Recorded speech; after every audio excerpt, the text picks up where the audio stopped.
ga nan dankalin mu mun riga mun wanke kuma hannuna na da tsafta, so za mu juye dankalin mu a cikin tukunya kamar dai yadda kuwa kullum nake yi.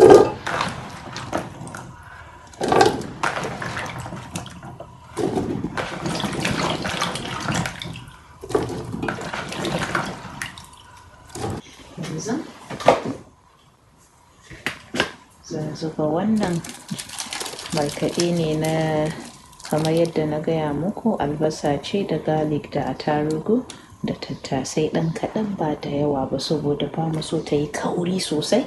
Yanzu zan ɗan sa ruwa ne a nan blender na ɗan girgije. Yawwa, yanzu zan zuba ta dai kamar haka. Yawwa, we are trying to save time and nothing goes to waste. Masha Allah. Wannan kuma curry ne.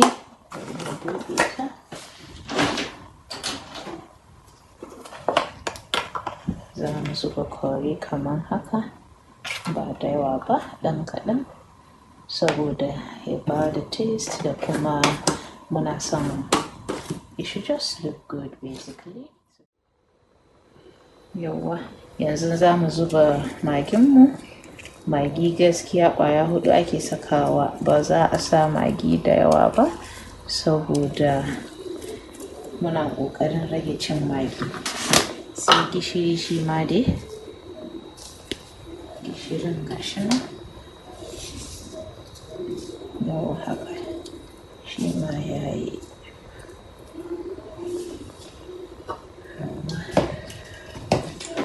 Sannan spice ina wannan mix spice ne, shi ma dai cokali guda zan saka. Shi ma dai wani white pepper ne, na so ta ɗan yi ƙanshi da kyau.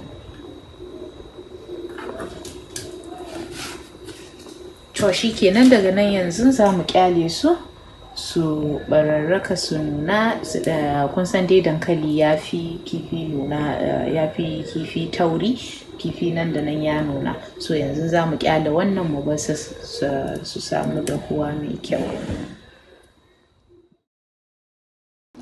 Gashi nan dai yana tafasa. Wannan bayan minti 10 kenan na bar ita dankalin ta nuna sosai.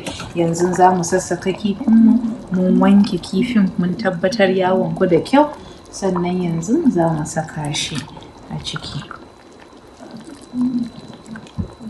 In muka saka kifin, in kun tuna a baya mun sa magi guda 4 ne, to yanzu kifi daman yana da zaƙin shi na kanshi. Yanzu idan muka saka kifi za mu ƙara magi guda 2 kuma saboda kun gane magi ta shiga ciki dai kamar yadda ya kamata.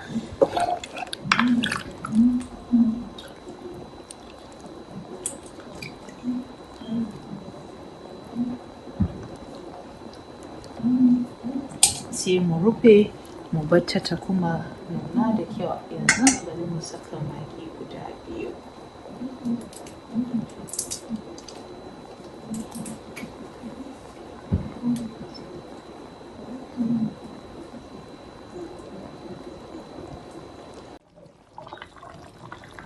Yauwa jama'a, gashi nan dai ita kifin namu har ta nuna, kun ga yadda take.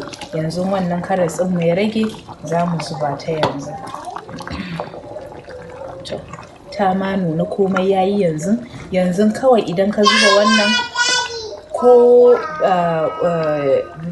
steam, wato zafin abincin zai iya dafa carrot ɗin, so ba sai ka bar shi ya sha wuta ba. Hakan ɗin ma yayi. Yanzu ina parsley ɗinmu nan da muka ajiye ta ɗazun, yanzu ne idan muka sauke sai mu ɗauka mu ɗan barbaɗa, just for to beautify the food and also to add more flavor ma abincin. Shi kenan abinci dai.